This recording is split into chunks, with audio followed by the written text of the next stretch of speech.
washing clothes was never very easy because we had to do it with my hand. It wasn't like it is today with the washing machine. This was pre-washing machine.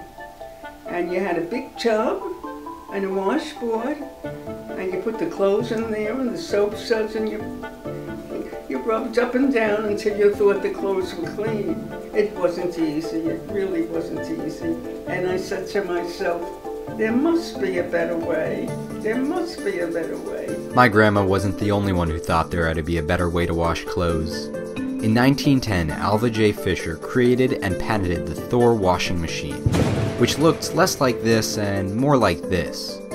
Alva J. Fisher's patent was revolutionary because every other quote-unquote washing machine at the time relied on manual labor, while the Thor washing machine was the first of its kind to rely on this newfangled thing called electricity. It's estimated that this innovation reduced the time needed to wash laundry from 6 hours to 40 minutes. That's 9 times faster. And because Alva J. Fisher took the time to patent his invention, no one could steal his idea of an electric washing machine. The patent system allowed Alva to create, invent, and innovate without a single security worry. Patents helped make Alva incredibly successful, spark tons of new ideas, and help people like my grandma wash clothes the better way. Inventors are people who have new ideas and use them to create something that changes the world. Jim Broslow was one of these inventors. He noticed a problem in the way that hospitals were dealing with emergencies. Children would sometimes get an overdose of medicine because of mathematical errors. Broslow realized that a child's height could roughly determine what a child weighs. He created a tape measure that would show how much medicine a child would need and what kind of equipment to use, depending on their height. To create this invention, Broslow needed to get a patent. A patent is a property right that you get in order to prevent other people from practicing some technology that you've developed. Patents let inventors create without worrying about somebody else taking their ideas. That way our country can continue to evolve and improve. The first thing you do to patent something is realize there's something that doesn't work. There's something you need a bigger need for. And a lot of times, like in medicine, if something doesn't work, like how to save a child's life, that's a pretty big problem. Many things you use every day were able to exist because of patents. Jim Broslow's patents allowed him to create a company with my dad. Now, Broslow's invention helps children all around the country get better medical care. Patents let extraordinary ideas come true. And, in a way, patents save lives.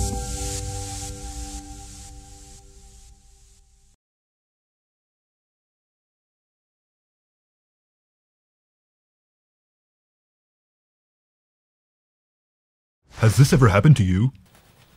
How about this? Well, that can be a thing of the past with sliced bread. Our cutting-edge machine does all the work so you don't have to. Sliced bread! It's the greatest thing since the pop-up toaster. Wow! Sliced bread! Call now.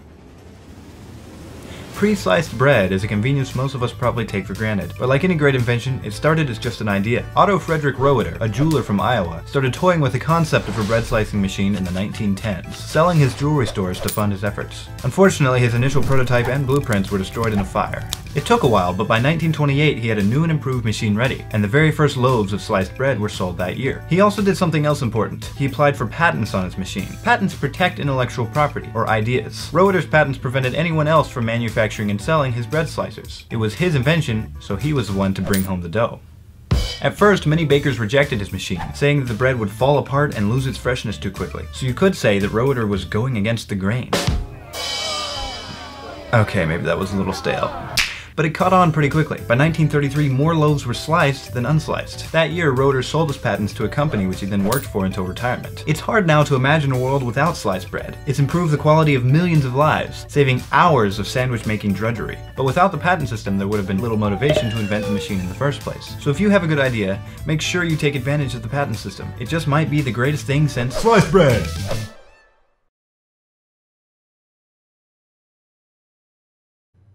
Ideas.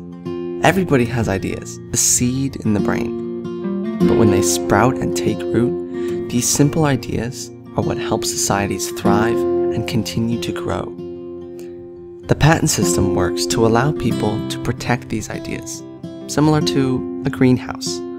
At first, they may start out small and fragile, but with proper care and protection, these ideas can achieve their full potential.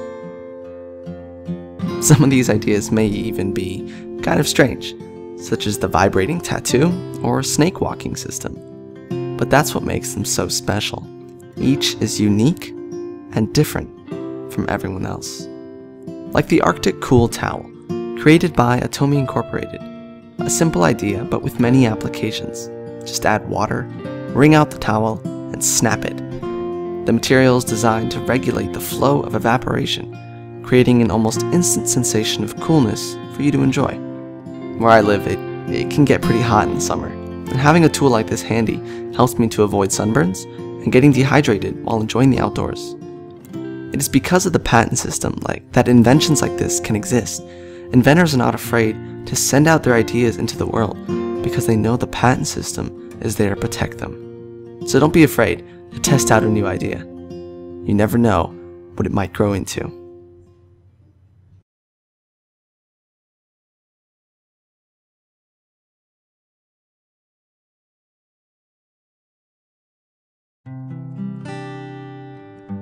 Many people know that the patent is essential for any successful idea, but not everyone knows why or how it works. I've found that a patent works much like a padlock. Let me illustrate this with a personal story. I have a summer job at a local school where I perform tasks varying from painting to yard work. We have multiple sheds around campus which hold our supplies. Think of these supplies as your intellectual property. They are the ideas that are held in your mind. They will remain inactive until you can safely share them with the public. However, these ideas need to be protected before they are shared, or like our supplies which were left unlocked, they will be stolen. Harry Sorf understood the necessity of security. The locks being produced in his day were made of cheap metal and were easily damaged. So he started his own company, Master Lock, and in 1924 he created a steel laminated padlock. Ironically, he needed protection for his idea and he immediately filed for a patent. Now no one could take his idea without his permission for a limited amount of time. It also made his idea public and unlocked its privacy so that others could use his invention and make variations from it. In this same way, the padlock protects our supplies while still allowing workers access to the equipment.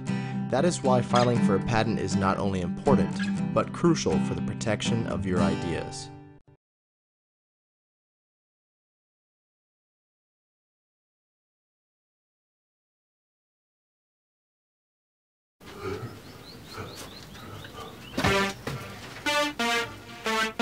It's Bones and Thug! Cavemen represent! Coming at you from 1 million BC! I didn't get a patent! Thieves of my wisdom, thieves of my genius. Told all my friends their intentions were devious. Stole all my glory, stole all my fame. Now everybody scorns and mocks my name. I controlled fire, I made the wheel. I even built flint tools and cooked a meal. I constructed a shelter, I learned to write. But I didn't get a patent, so I can't sleep at night.